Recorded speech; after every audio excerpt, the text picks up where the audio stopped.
नमस्कार, शाम के 6 बज गए हैं। वक्त हो चुका है लोकतंत्र का। मैं हूं आपके साथ अंकित त्यागी। टाइम्स ऑन भारत पर इस वक्त आप जुड़े हुए हैं। टाइम्स ऑन भारत पर 6 बजे के लोकतंत्र की शुरुआत आज एक बड़ी ब्रेकिंग न्यूज से करते हैं। अभी खबर आ रही है कि इस्लामिक देश की साजिश पर एक बड़ा खुलासा किया गया है। गजवाए हिंद की चैट सामने आई है। भारत के नक्शे पर पाकिस्तान के झंडे को दिखाया गया है। आरोपियों की व्हाट्सएप चैट में बातचीत जो है उसका पूरा ब्यौरा सामने आया है। 2023 में डायरेक्ट जिहाद करेंगे, चैट में लिखा है कि खिलाफत का ऐलान करेंगे। AIMIM को सपोर्ट करने से इनकार की बात भी की गई है।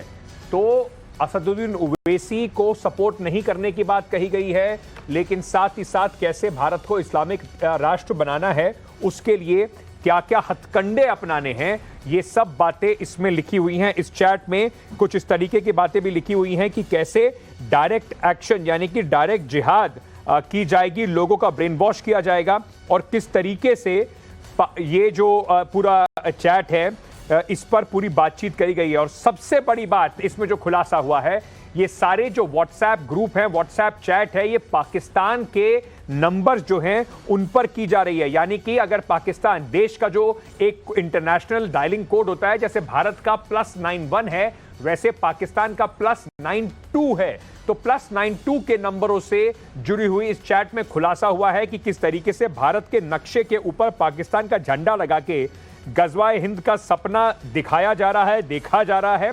और साथ ही साथ इसको पूरा करने की साजिश में कैसे लोग लगे हुए हैं, कैसे कोशिश की जा रही है। सीधे चलते हैं मेरे सहयोगी मोहित ओम के पास, जो दिल्ली से हमारे साथ जुड़ रहे हैं। साकेत हमारे साथ इस वक्त पटना से जुड़ रहे हैं। मोहित, क्या क्या और जानकारी आई है इस व्हाट्सएप चैट में?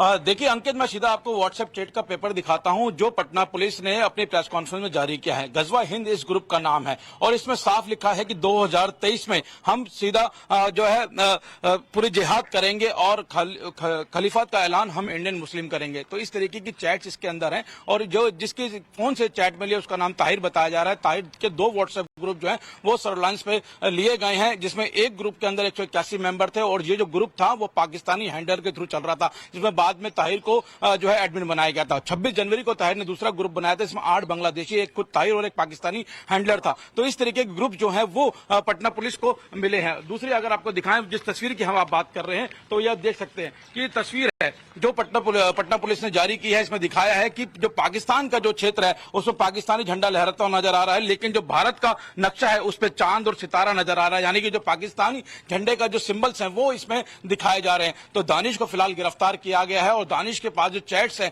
और जो उसमें मेंबर्स हैं उनको खंगाला जा रहा है। क्या उसके अंदर इंडियन मेंबर्स भी हैं, क्योंकि लगातार ये लोग जिहाद की बात कर रहे हैं और 2023 में डायरेक्ट जिहाद की बात कर रहे हैं कि 2023 में सीधा जिहाद की जाएगी और इंडियन मुस्लिम्स करेंगे। और साथ ही बड़ी बात यह है कि इसमें AIM जो है, एक जो पॉलिटिकल जो पार्टी है असदुद्दीन ओवैसी की, उसको सपोर्ट करने की बात नहीं की गई है। और जिस तरीके के जो चैट जो पुलिस को मिले हैं उनका कहना है कि आप उन सभी चैट्स को वेरीफाई किया जा रहा है, उनको पूरा खंगाला जा रहा है कि ये व्हाट्सएप चैट्स को इस वक्त पुलिस एक बहुत अहम कड़ी मानकर अपनी आगे की कार्रवाई कर रही है। साकेत के पास चलने से पहले मैं आपको बताना चाहता हूं जो हमारे पास और भी जानकारी जो अभी तक आई है, उस जानकारी के मुताबिक क्या क्या इस पूरे व्हाट्सएप चैट में सामने आया है। इसमें कहा गया है कि 2 ग्रुप बनाए गए थे। 181 जो मेंबर थे वो पाकिस्तान और बांग्लादेश से जुड़े हुए लोग थे। पाकिस्तान के नंबरों का इस्तेमाल किया जा रहा था। 10 नंबर ऐसे हैं जो एक और ग्रुप के थे, 8 बांग्लादेशी, 1 पाकिस्तानी। साथ ही साथ जो प्लान इन चैट्स में डिस्कस हो रहा था, किस तरीके की बातें इन चैट्स में बताई जा रही थी, उसमें कहा जा रहा था कि ताहिर नाम का एक व्यक्ति है जो पाकिस्तानी नंबर को इस्तेमाल कर रहा था और उस पर वो कह रहा था कि 181 जो हम 2023 तक डायरेक्ट जिहाद करेंगे और उनकी बड़े बड़े तौर पर, एक बड़े पैमाने पर भारत के अंदर इस तरीके के आतंकवादियों को रिक्रूट किया जाएगा, उनकी भर्ती की जाएगी। ताहिर पाकिस्तानी नंबर का इस्तेमाल कर रहा था। 2 व्हाट्सएप ग्रुप, जैसे मैंने आपको पहले बताया, वो ग्रुप थे। साथ ही साथ इसमें यह भी कहा गया है कि IS खुरासान जो है उसके वीडियोस जो वो मुसलमानों के ऊपर जो कहा जा रहा है, इस तरह के डॉक्टर वीडियोस को और जो भी इस तरह की घटनाएं हो रही हैं उनको प्रोपेगेट किया जाए, उनको फैलाया जाए। और कश्मीर में जो टेररिज्म के ग्रुप को, जो ग्रुप जितने भी टेररिस्ट ग्रुप होते हैं जैसे लश्कर ए तोयबा, उस तरह के ग्रुप जो लोगों को ब्रेन वॉश करने के लिए वीडियो दिखाते हैं अपने रिक्रूट्स को, जिन लोगों को भर्ती किया जाता है, वो वीडियो दिखाने की भी बड़े पैमाने पर बातचीत की जा रही थी। साकेत, ये बहुत बड़ी जो खबर है इस वक्त आ रही है। आज कई जगह पर छापेमारी भी हुई पटना में लगातार। क्या क्या पुलिस के पास अभी निकल के आया है? क्या कुछ और लोगों की गिरफ्तारी संभव है?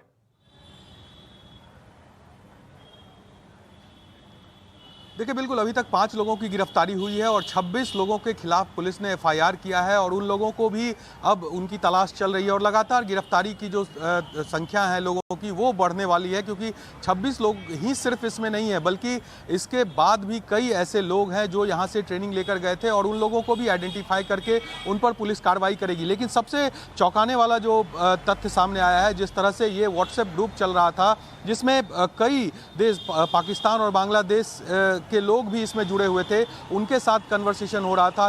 हिंदुओं के खिलाफ एकजुट करने के लिए लोगों को कहा जा रहा था किस तरह से उनको आगे बढ़ना है, कैसे 2023 तक का जो एक रोड मैप दिया गया है जिहाद को लेकर, वो तमाम चीज़ें इसमें जिक्र किया जा रहा था और लोगों को मोबिलाइज किया जा रहा था। ये ट्रेंड जो है वो लगातार देखने को मिल रहा है। इससे पहले भी कई जगहों पर, कई राज्यों में जिस तरह से व्हाट्सएप चैट्स के जरिए अलग अलग चीज़ें दिखी जिसमें लोगों को मोबिलाइज करके हिंदुओं के खिलाफ भड़काने की कोशिश थी, वही ट्रेंड एक बार फिर से उजागर हो रहा है। जिस तरह से पटना में भी जो व्हाट्सएप ग्रुप मिले हैं, तो निश्चित तौर पर ये पुलिस के लिए एक बड़ी चुनौती है और पुलिस को इन चीज़ों को कहीं ना कहीं सॉर्ट आउट करना होगा जल्द से जल्द। और जितने भी लोग इसमें संलिप्त बने रहिए। हैं, मोहित, मैं फटाफट आपके पास आके पूछना चाहता हूं, प्रधानमंत्री के दौरे को लेकर भी कुछ बताया जा रहा था कि साजिश की जा रही थी, प्रधानमंत्री के काफिले को टारगेट करने की भी साजिश थी। क्या उसमें खुलासा हुआ है अभी तक?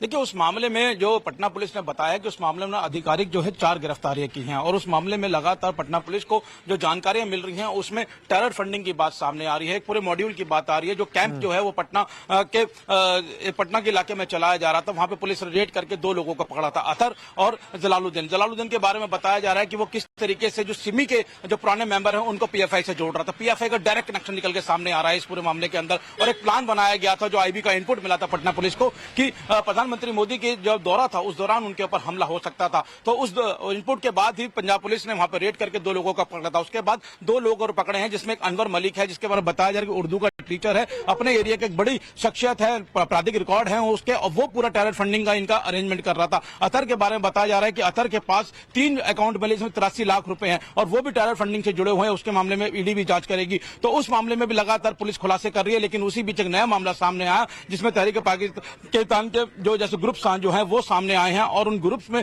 जिस तरीके की चैट थी उसके बाद ताहिर को गिरफ्तार किया गया और ये चैट साफ बता रही है कि किस तरीके से 2023 में जिहाद की तैयारी ये कर रहे थे। उसके जो ग्रुप्स थे उसके अंदर वीडियोस दिखाए जा रहे थे आईएसकेएम के, और जो पाकिस्तान में टेररिस्ट एक्टिविटीज चल रही हैं उनके वीडियोस वहां शो किए जा रहे थे। तो लोगों को बताया जा रहा था कि ये वीडियोस हैं जो हमारे लिए बनाए जा रहे हैं, जो वो लोग हैं वो हमारे लिए वहां पे जिहाद कर रहे हैं, ऐसी जिहाद हमें हिंदुस्तान में कुल मिलाकर मोहित अगर बात करें तो ब्रेन वॉश करने का और नए रिक्रूट्स को लाने का पूरा एक बड़ा प्लान, एक बड़ी साजिश यहां पर बनाई जा रही थी। पुलिस ऐसा दावा अभी इस वक्त कर रही है। अब इसकी आगे कैसे कोर्ट के अंदर इसको प्रूव किया जाता है और इस साजिश के तार कहां कहां तक पहुंचते हैं, इसकी जांच जो है वो पूरी तरीके से जारी है। बहुत बहुत शुक्रिया मोहित और साकेत हमारे साथ जुड़ने के लिए। चलिए अब पटना से निकलकर बात करते हैं लखनऊ के उस मॉल की जिसमें धर्म को लेकर बवाल लगातार दूसरे दिन भी जारी है। जिस मॉल में लोगों को खरीदारी करने लोगों को आना था, जिस मॉल में लोग फिल्म देखने घूमने फिरने आते थे, उस मॉल के रेस्टोरेंट में खाना खाने आते थे, उस मॉल में धर्म को लेकर एक बड़ी जंग इस वक्त छिड़ी हुई है। एक हफ्ते के भीतर दूसरी बार मॉल में नमाज पढ़ने की तस्वीर वायरल हुई। उसके बाद से नमाज के बदले हनुमान चालीसा या सुंदरकांड के पाठ की बात कही गई। नमाज जिस जगह पर पढ़ी गई उसके सामने की आकृति को लेकर भी सवाल खड़े करे जा रहे हैं। करोड़ों के रुपए की लागत से बने इस मॉल में धर्म का विषय ऐसा हो गया है कि अब एफआईआर दर्ज हो गई है, लेकिन अभी तक ये पता नहीं चल पा रहा है कि आखिर वो कौन लोग थे जो उन्होंने वहां पर नमाज पढ़ी और एक निश्चित जगह पर ही नमाज पढ़ने पहुंचे। मैं आपको ये वैसे बताना चाहता हूं कि अपनी इबादत करना शायद कोई गलत बात नहीं है, पर यह देखना होगा कि मॉल में क्या कोई प्रेयर रूम था। अगर नहीं था तो आप कहीं पर बैठ के भी किसी भी तरह की पूजा अर्चना शायद नहीं कर सकते।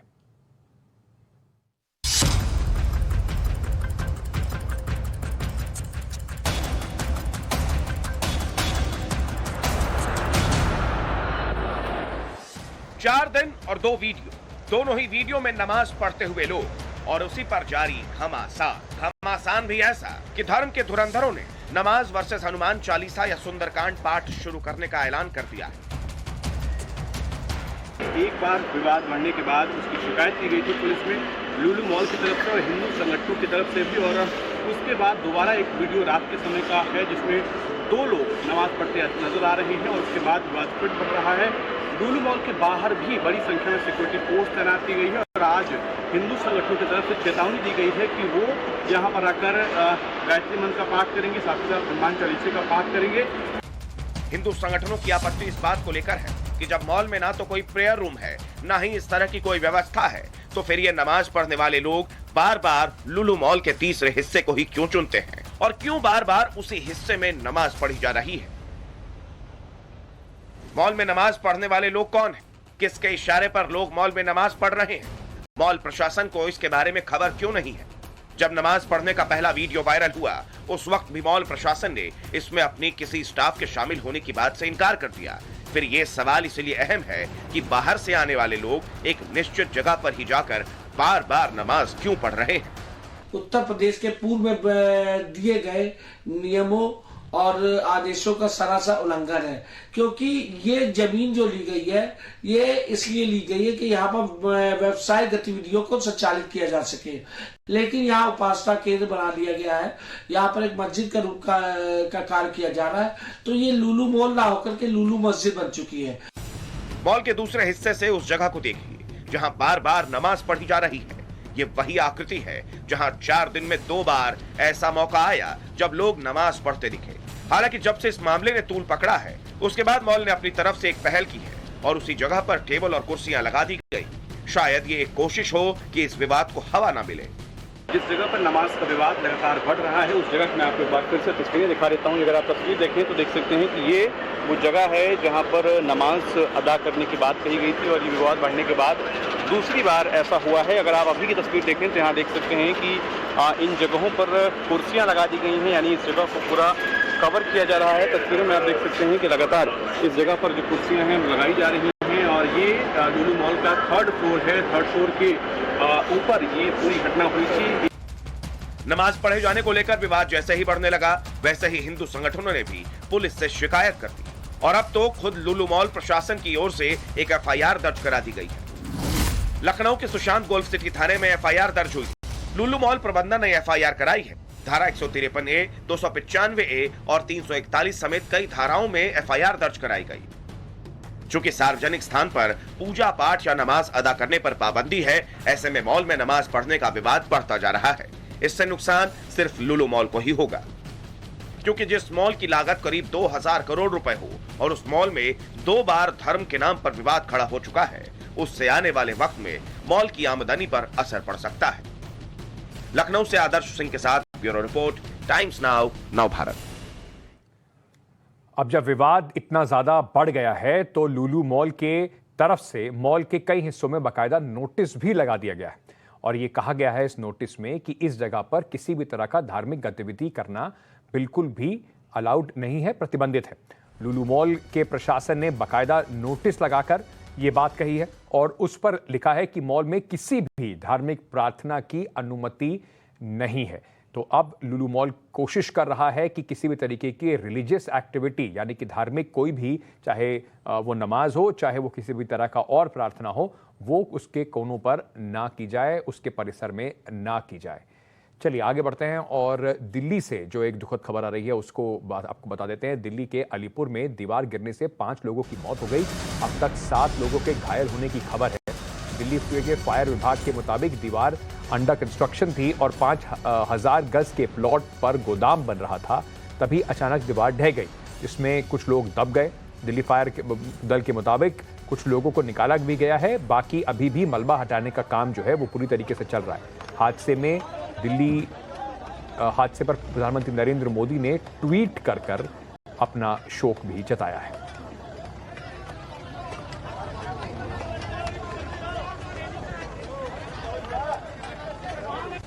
तो इस वक्त आपको बड़ी खबर बता दें, दिल्ली के अंदर एक दीवार गिरने से 5 मजदूरों की मौत हो गई है, 7 लोग घायल हो गए हैं। कुछ लोग अभी भी दबे हुए हैं और कोशिश की जा रही है कि उनको, जो सर्च एंड रेस्क्यू ऑपरेशन की टीम है, उनको सुरक्षित बाहर निकाल लिया जाए।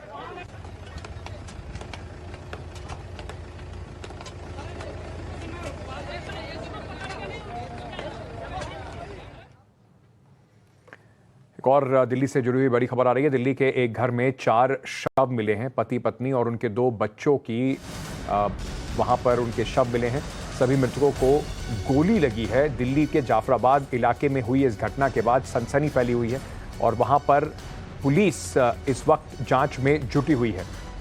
तो दिल्ली के जाफराबाद इलाके में जो घटना हुई उसके बाद जबरदस्त सनसनी फैली हुई है और अभी वहां पर पुलिस की छानबीन जारी है।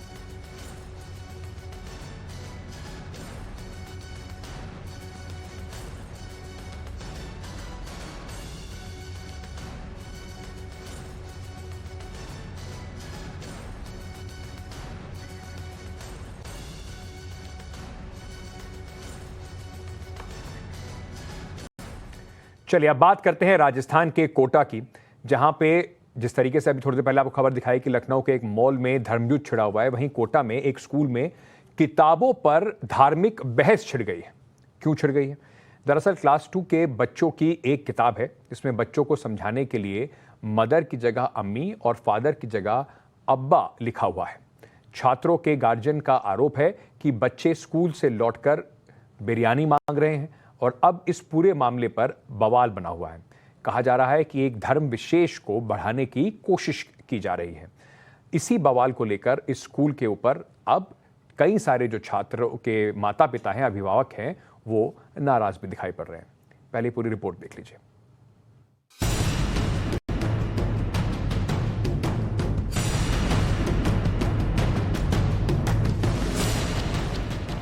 कहते हैं कि ना ही स्कूल का कोई धर्म होता है और ना ही बच्चों का कोई मजहब। ठीक वैसे ही किताबों का भी किसी धर्म मजहब से कोई लेना देना नहीं होता, लेकिन राजस्थान के कोटा में स्कूल से लेकर किताब तक को धर्म के धुरंधरों ने इसी चश्मे से देख लिया है। कोटा शहर को वैसे तो शिक्षा नगरी कहते हैं, लेकिन जिस बात पर बवाल मचा है वो समाज के शिक्षित होने में बाधा की पहली कड़ी है। वो है किताबों को धर्म के नजरिए से देखने की। बच्चों के जिस किताब पर कोटा में कोहराम मचा है उस स्कूल का नाम है शिव ज्योति कन्वेंट स्कूल। इस स्कूल में बच्चों को एक किताब पढ़ाई जाती है जिसका नाम है गुलमोहर।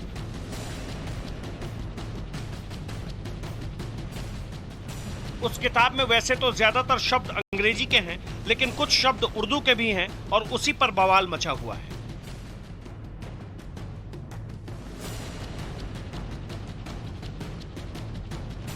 सबसे पहले किताब के पहले अध्याय को देखिए, नाम है टू बिग टू स्मॉल।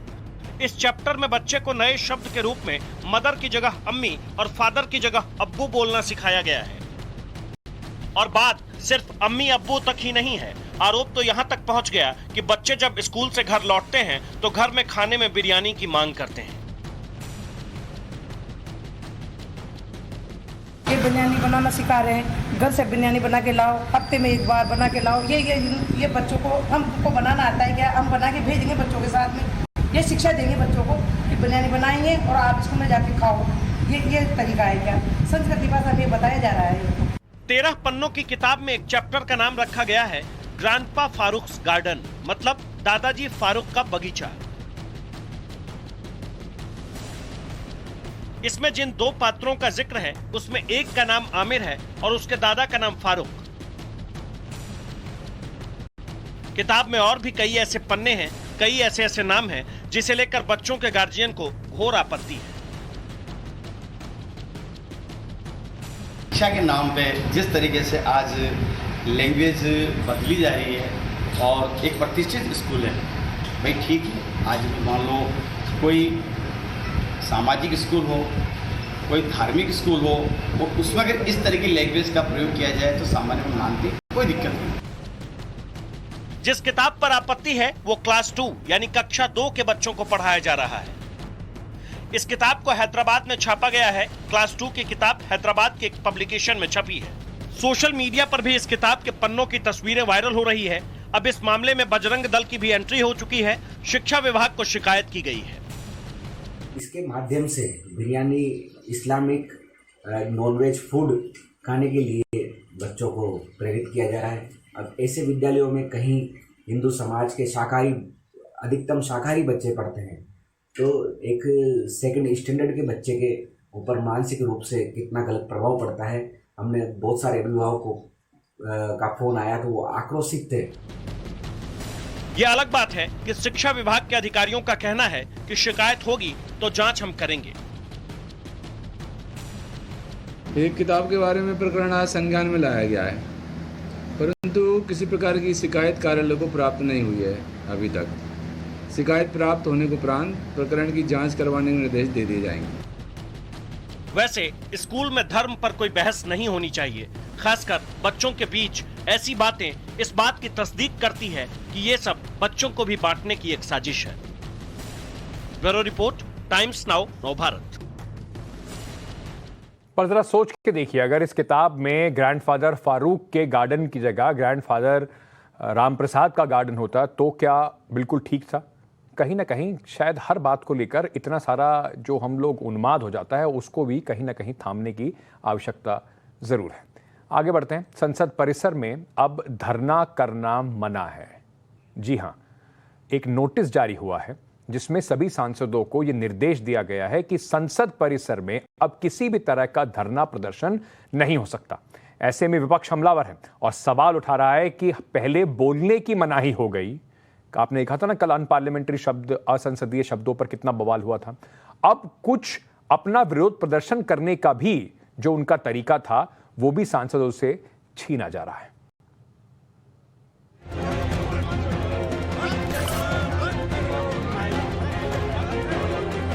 ये लोकतंत्र को कब्रगाह में भेजने की तैयारी हो रही है। भारतीय जनता पार्टी चाहती है कि एक छत्र उनका राज हो। कह दो कि ऑपोजिशन के एमपीज को मानते नहीं है भाई, वो घर से वर्क करेंगे, ये पार्लियामेंट भी नहीं आएंगे। संसद भवन परिसर में गांधी प्रतिमा एक प्रतीक है। इन तस्वीरों को देखिए। संसद में जब विपक्ष की नहीं सुनी जाती है तो वो संसद भवन परिसर की गांधी प्रतिमा के नीचे प्रदर्शन करते हैं, लेकिन अब ऐसा करना मना है। संसद भवन परिसर में अब किसी भी तरह के धरना और विरोध प्रदर्शन पर रोक लगा दी गई है। नोटिस में क्या लिखा है, सबसे पहले वो देखिए। संसद भवन के परिसर में कोई सदस्य धरना, हड़ताल, भूख हड़ताल नहीं कर सकेगा। इसके साथ साथ कोई धार्मिक कार्यक्रम भी वहां नहीं आयोजित हो सकेगा। जैसे ही सदस्यों को यह संदेश मिला, विपक्ष आग बबूला हो गया, नेता भड़क गए। कांग्रेस नेता जयराम रमेश ने ट्वीट किया, विश्व गुरु की नई सलाह, धरना मना है। शिवसेना सांसद प्रियंका चतुर्वेदी ने लिखा, अब आगे क्या, संसद में सवाल। विपक्षी नेता नाराज हैं, कह रहे हैं कि पहले बोलने पर पाबंदी लगा दी, अब धरना देने पर। ऐसे में work from home he demand कर रहे हैं। इनको बैन कर दो। इससे बेटर ये है, जो ये पीसी मोदी साहब सेक्रेटरी जनरल का मैंने अभी पढ़ा है, वो ही कह दो कि ऑपोजिशन के एमपीज को मानते नहीं है भाई, वो घर से वर्क करेंगे, ये पार्लियामेंट भी नहीं आएंगे।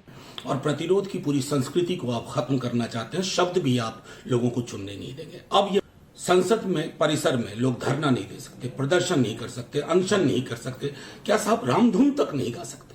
क्या बना रहे हैं आप आजादी के 75वें वर्ष में? कौन सी मिसाल लोकतंत्र को आप दे रहे हैं? जो संसदीय लोकतंत्र को कब्रगाह में भेजने की तैयारी हो रही है, इस पर विराम लगना चाहिए। धीरे धीरे जो भी लोकतांत्रिक तरीका था जो पहले विपक्ष किया करती थी, चाहे वो भारतीय जनता पार्टी हो या दूसरे विपक्ष हो, जब हम कांग्रेस का यूपीए की सरकार थी तो उस समय तो उनको वो लगता था कि ये लोकतांत्रिक तरीका है और लोकतंत्र का एक हिस्सा है। विपक्ष कह रहा है कि गांधी मूर्ति के सामने विरोध प्रदर्शन एक पुरानी परंपरा है। विपक्ष का यह दावा भी सही है क्योंकि बीजेपी नेता भी कई बार ऐसा प्रदर्शन करते नजर आए हैं। ये चंद तस्वीरें देखिए। एक तरफ कांग्रेस, आम आदमी पार्टी, टीएमसी समेत कई विपक्षी दल के नेता हैं जो गांधी मूर्ति के सामने प्रदर्शन करते दिखाई दे रहे हैं। वहीं दूसरी तरफ बीजेपी नेताओं के प्रदर्शन की भी तस्वीरें सामने हैं। लाल कृष्ण आडवाणी से लेकर सुषमा स्वराज तक की ऐसी तस्वीरें हैं जब वो गांधी मूर्ति के सामने प्रदर्शन कर रहे हैं। विपक्ष ने सवाल खड़े किए तो लोकसभा सचिवालय की तरफ से सफाई पेश की गई। सफाई में कहा गया कि एडवाइजरी एक सामान्य और रूटीन प्रक्रिया है और हर सत्र से पहले इस तरह के दिशा निर्देश पहले भी जारी होते रहे हैं। ऐसी ही एक एडवाइजरी 28 जनवरी को भी लागू की गई। इसके बावजूद 23 मार्च को कांग्रेस के सांसदों ने धरना प्रदर्शन किया था। ऐसे में सवाल ये उठता है कि अगर ये एक रूटीन प्रोसेस है तो फिर विपक्ष इस कदर विरोध क्यों कर रहा है, सरकार पर सवाल क्यों उठा रहा है। ब्यूरो रिपोर्ट, टाइम्स नाउ, नव भारत। चलिए, अब वक्त हो गया है हमारी स्पेशल रिपोर्ट का, जिसमें आज आपको दिखाते हैं कि अजमेर शरीफ के भड़काऊ खादिम गौहर चिश्ती की गिरफ्तारी कैसे हुई। अमन की जमीन अजमेर पर तन से जुदा जैसे भड़काऊ भाषण देने वाले, नारे देने वाले को किस तरीके से चूड़ी वाला कनेक्शन उसकी गिरफ्तारी में क्या है, कैसे राजस्थान पुलिस ने गौहर और उसके पनाह देने वाले चूड़ी वाले को अजमेर से 1400 किलोमीटर दूर जाकर पकड़ा।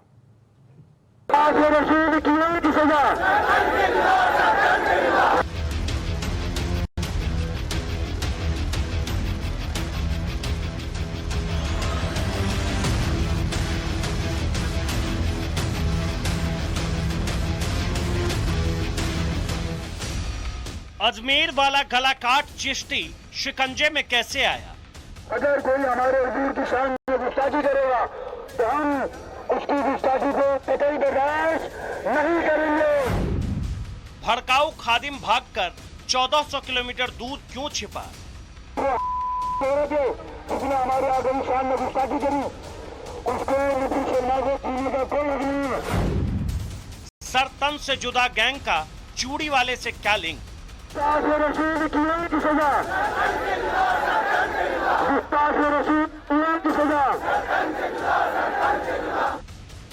ख्वाजा मोइनुद्दीन चिश्ती की पाक दरगाह से सर तन से जुदा जैसी नापाक नारेबाजी करने वाला गौहर चिश्ती आखिरकार पकड़ा गया। गरीब नवाज की मजार पर खिदमत का काम करने वाले नफरत के इस कारोबारी को गिरफ्तार करने में अजमेर पुलिस को कितने जतन करने पड़े, इसकी पूरी कहानी आपको पुलिस की ही जुबानी सुनाएंगे। लेकिन उससे पहले गौहर चिश्ती की 17 जून वाली वो तकरीर सुनिए जिसने इसे सलाखों के पीछे पहुंचा दिया है। अगर कोई हमारे हुजूर की शान में गुस्ताखी करेगा तो हम उसकी गुस्ताखी को कतई बर्दाश्त नहीं करेंगे। गुस्ताख रसूल की एक सजा, गुस्ताख रसूल की एक सजा, गुस्ताख रसूल की एक सजा, गुस्ताख रसूल की एक सजा।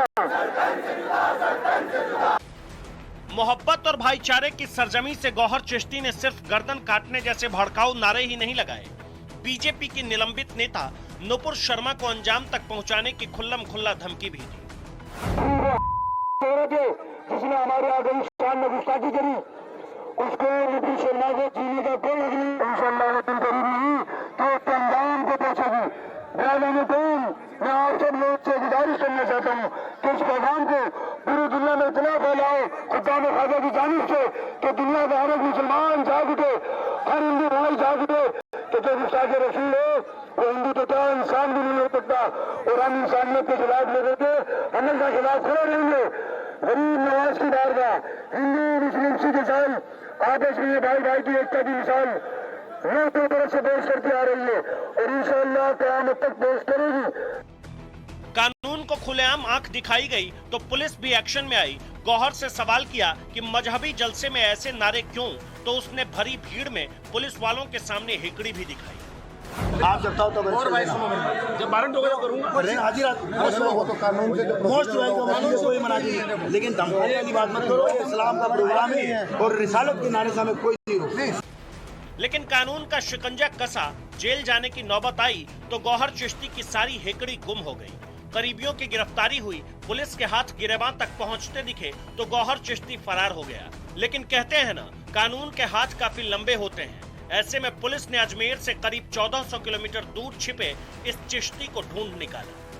मुख्य मुलजिम है गौहर चिश्ती, जिसने भाषणबाजी की थी, वो यहाँ से फरार हो गया था। इसके बाद में हमारी जो टीम है वो टेक्निकल सपोर्ट से और जो मुखबिर तंत्र को सक्रिय करके उसको कल हैदराबाद के अंदर से उसको जो गौस महल इलाका है वहाँ से उसको डिटेन किया गया और उसको अरेस्ट किया गया है। हर मुलजिम है वो पुलिस से बचने के लिए भागने की कोशिश करता है, लेकिन हमारी टीम और जो हैदराबाद पुलिस है उसकी सजगता से इसको हम अरेस्ट करने में कामयाब रहे। अजमेर पुलिस के मुताबिक गौहर चिश्ती ने जयपुर एयरपोर्ट से फ्लाइट पकड़ी और फिर हैदराबाद एयरपोर्ट पर उतर गया, जहां पर एहसानुल्लाह उर्फ मुनव्वर ने उसकी अगवानी की और फिर पनाह भी दी। लेकिन अजमेर पुलिस ने गौहर को पनाह देने वाले मुनव्वर को भी धर दबोचा है। मुनव्वर को भी गौहर के साथ ही अजमेर लाया गया, जहां दोनों से पूछताछ चल रही है।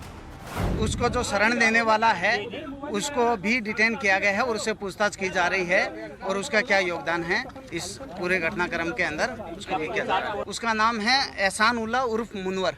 वो वहीं का रहने वाला है? वो हैदराबाद का रहने वाला है। उसका कोई आपराधिक रिकॉर्ड है सर? Criminal background? अभी उसके बारे में विस्तृत अनुसंधान हो रहा है। कितने दिन से सर शरण दे रखी थी उसने अपने? ये जब से हैदराबाद गए हैं तब से उसके पास में ही था, लगभग 10 दिन के आसपास, 10-12 दिन।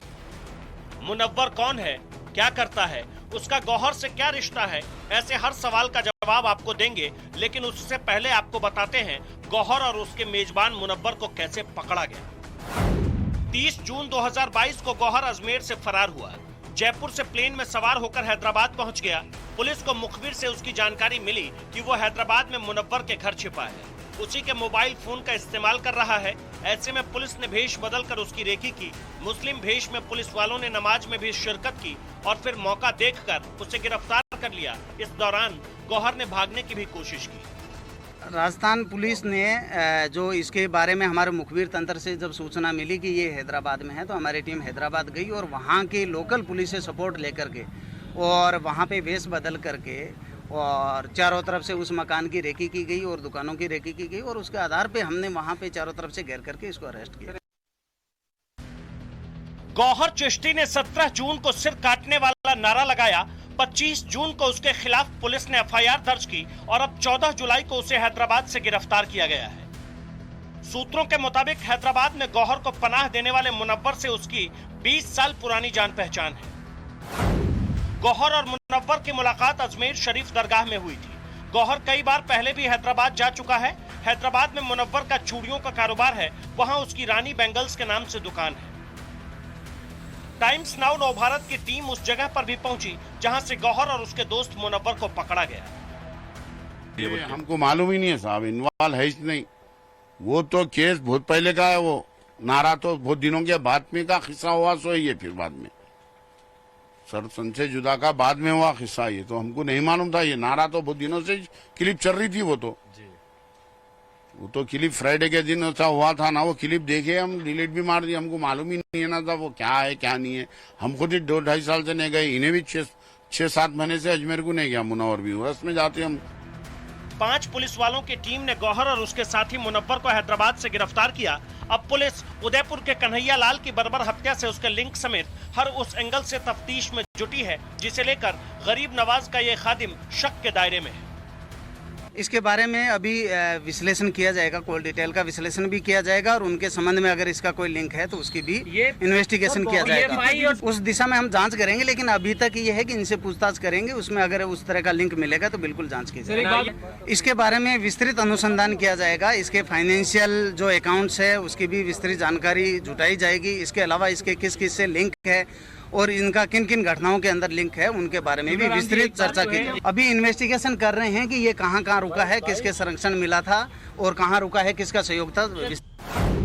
पुलिस ने गौहर चिश्ती को आईपीसी की धारा 115 यानी सजाए मौत या उम्र कैद जैसे अपराध के लिए उकसाना, धारा 302 यानी मर्डर, धारा 117 यानी भीड़ को जुर्म के लिए उकसाना, धारा 143 यानी गैर कानूनी रूप से भीड़ जुटाना, धारा 149 यानी खास मकसद के लिए भीड़ इकट्ठी करना, धारा 188 यानी सरकारी आदेश का उल्लंघन, धारा 504 यानी शांति भंग करने के लिए उकसाना और धारा 506 यानी धमकी देने जैसी संगीन धाराओं में गिरफ्तार किया है। सरेआम धमकी तो गौहर के सगे चाचा और अजमेर शरीफ की अंजुमन कमेटी के सचिव सरवर चिश्ती ने भी दी थी। जो मुल्क में हालात है, नामूस रसूल सल्लल्लाहु अलैहि वसल्लम की शान में गुस्ताखी हो रही है, हुजूर गरीबनाथ की शान में गुस्ताखी हो रही है, ये हम कभी कबूल नहीं करेंगे। ऐसा आंदोलन करेंगे ये पूरा हिंदुस्तान हिल जाएगा। लेकिन पुलिस ने इस बयान पर अब तक कोई कार्रवाई नहीं की है। अजमेर के एसपी के मुताबिक सरवर चिश्ती पर कार्रवाई के लिए एडीएम को चिट्ठी लिखी गई है।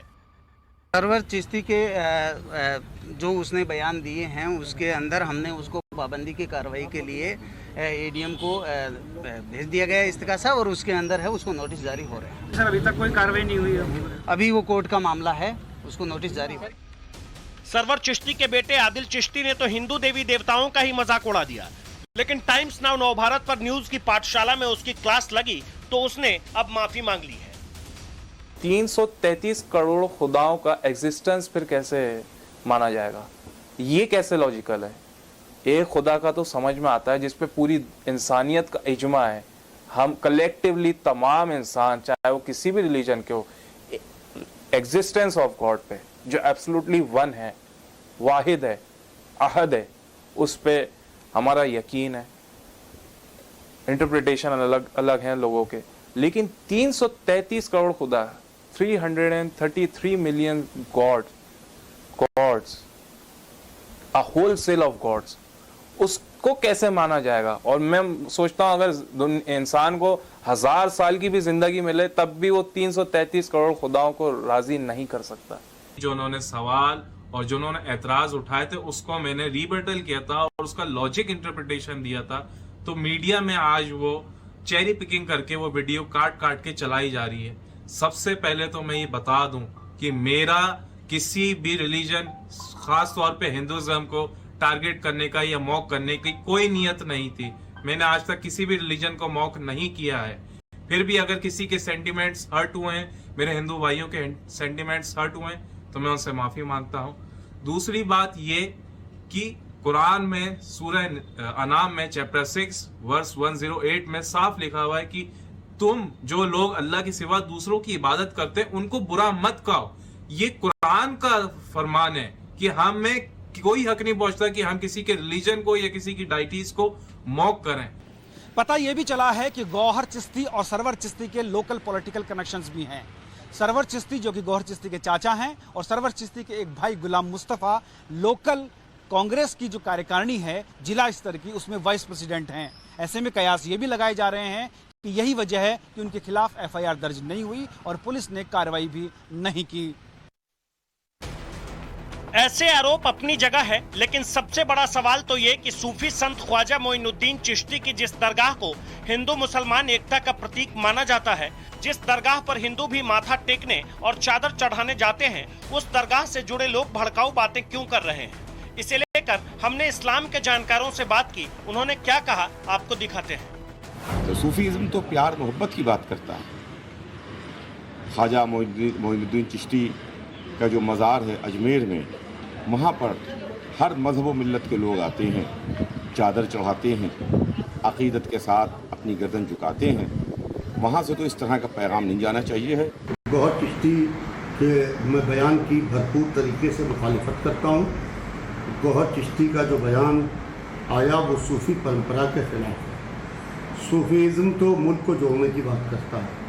अजमेर में ख्वाजा मोइनुद्दीन चिश्ती की ज़मीन से जिस तरीके से ये बयान दिया गया उसको सबको मिलकर कंडम करना चाहिए है। मैं नहीं समझता कि सूफीज़्म को कोई नुकसान हुआ है, क्योंकि किसी एक आदमी के अनर्गल बयान की वजह से किसी एक स्पेसिफिक आइडियोलॉजी को टारगेट नहीं किया जा सकता है। और सूफीज़्म से जुड़े हुए लोगों ने उसकी निंदा ऑलरेडी उसी वक्त कर दी थी जब उदयपुर की घटना हुई थी और ये सब चीज़ें पब्लिक डोमेन में आई थी।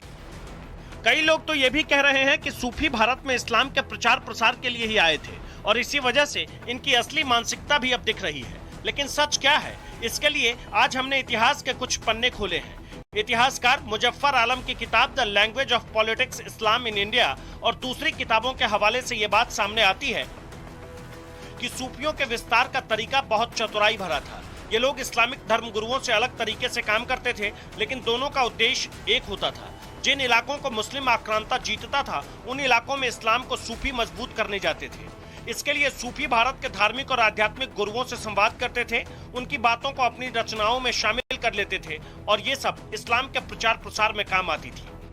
जितने भी मेजर सूफीज इंडिया आने शुरू हुए, हजरत गजाली का इंतकाल हुआ 1111 में, यानी 1111 में, उसके बाद हुए। अगर आप डेट्स देखेंगे, उससे पहले ये ट्रैवल नहीं करते थे, उससे पहले ये अपने इलाके में मस्त रहते थे। फिर इनको एक तरह से मिशनरी की तरह इंडिया भेजा गया, क्योंकि इंडिया में जितना आसान चारा मुस्लिम इन्वेडर्स हिंदू को समझ रहे थे, जितना उन्होंने अफ्रीका में या मिडिल ईस्ट में या पर्शिया में स्वीप किया था, एक तरफ से पूरे के पूरे देश कन्वर्ट हो गए थे, यहां पर उनको वो चीज नहीं मिली, रेसिस्टेंस मिला, तो उन्होंने एक अपना प्लान भी इंट्रोड्यूस किया। हकीकत क्या है ये रिसर्च का विषय है, लेकिन मोहब्बत सबसे, नफरत किसी से नहीं जैसा पैगाम देने वाले गरीब नवाज की जमीन से चंद खादिमों ने जिस तरह से भड़काऊ और उकसाऊ बयानबाजी की, वो न सिर्फ अमन की जमीन अजमेर बल्कि हिंदुस्तान की गंगा जमुनी तहजीब के लिए भी बहुत चिंताजनक है। भंवर पुष्पेंद्र, टाइम्स नाउ नव भारत, अजमेर।